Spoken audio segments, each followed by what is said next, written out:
Selamat siang, perkenalkan nama saya Nada Salsabila, saya dari Badan Nasional Pencarian dan Pertolongan, Unit Pelaksana Tugas Kantor Pencarian dan Pertolongan Kelas B Bengkulu. Saya dari Angkatan 6, Kelompok 4. Pada video kali ini saya ingin menceritakan tentang rencana aksi kesiapsiagaan bela negara yang dilaksanakan di Kantor Pencarian dan Pertolongan Bengkulu. Pada kondisi saat ini, kesiapsiagaan bela negara yang dilaksanakan oleh UPT Kantor SAR Bengkulu sudah dijalankan dengan baik. Terutama kami, para CPNS, mengedepankan kedisiplinan dalam menjalankan aktivitas seperti makan bersama, berjalan dengan tertib, dan juga saling sapa senior. Sedangkan untuk para PNS-nya, anggota PNS telah melaksanakan diklat untuk mengingat kembali materi-materi yang dibutuhkan dalam operasi SAR seperti water rescue, jungle rescue, dan yang lainnya.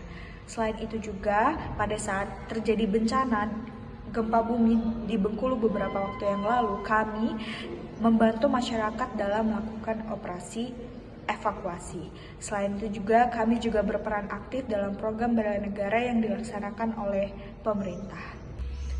Kondisi yang diharapkan untuk rencana aksi kesiapsiagaan bela negara di kantor UPT Bengkulu yaitu kedepannya kita dapat meningkatkan kedisiplinan baik anggota CPNS maupun PNS, yaitu dengan datang tepat waktu ke kantor dan juga menjaga kebersihan lingkungan kantor.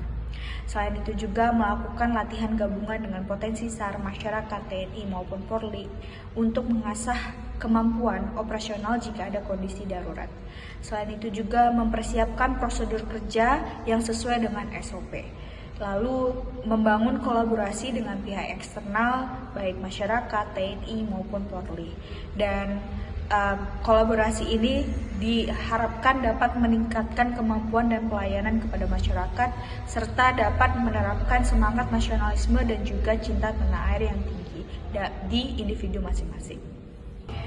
Analisis SWOT yang dapat dilakukan dalam meningkatkan kesiapsiagaan bela negara yaitu yang pertama strength atau kekuatan yang dihadapi yaitu personel SAR adalah SDM yang berkompeten dan kuat karena telah terlatih secara rutin dan disiplin. Jaringan kerjasama antara potensi SAR, TNI, Polri telah terjalin dengan baik dan juga struktur organisasi SAR adalah struktur yang tersusun dan jiwa rela berkorban telah tertanam di individu personel SAR masing-masing. Selanjutnya Weakness yang akan dihadapi dalam kesiapsiagaan bela negara yaitu masih kurangnya pemahaman bela negara pada masing-masing individu, sehingga penerapan bela negara tidak dilaksanakan oleh sebagian besar individu dan juga fasilitas sarana dan prasarana masih kurang memadai, sehingga apabila kita melakukan latihan gabungan itu masih kurang mendukung, serta program bela negara yang tidak dilaksanakan secara rutin. Opportunities atau peluang yang akan dihadapi yaitu berkembangnya teknologi, kebijakan pemerintah terkait bela negara semakin memudahkan ASN dalam menerapkan program bela negara tersebut. Selanjutnya, semakin banyak ASN dan masyarakat yang sadar akan kesiapsiagaan bela negara itu penting, maka semakin banyak orang yang menerapkan program bela negara ataupun menerapkan kesiapsiagaan bela negara itu sendiri. Selanjutnya, threats atau ancaman yang akan dihadapi yaitu ancaman ideologi dan radikalisme yang terjadi di dunia digital, yaitu kurangnya literasi digital oleh para ASN mengakibatkan banyak berita hoaks yang tersebar. Selanjutnya, kurangnya anggaran dalam mendukung program peningkatan kompetensi oleh kantor. Lalu masih banyak masyarakat yang menganggap bahwa bela negara itu hanya dilakukan oleh militer.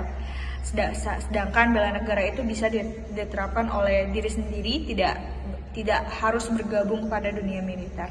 Selanjutnya, upaya strategis yang dapat diterapkan dalam meningkatkan kesiapsiagaan bela negara yang pertama yaitu membuat program atau agenda rutin terkait materi bela negara dalam agenda kantor.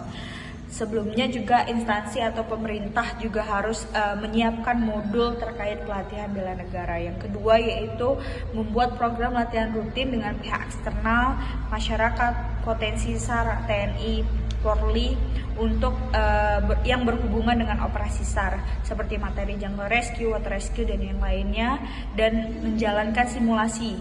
Setelah melakukan latihan, selanjutnya menjalankan simulasi apabila terjadi bencana. Selanjutnya yang ketiga yaitu memanfaatkan perkembangan teknologi dengan mengakses banyak materi ataupun contoh penerapan bela negara di internet.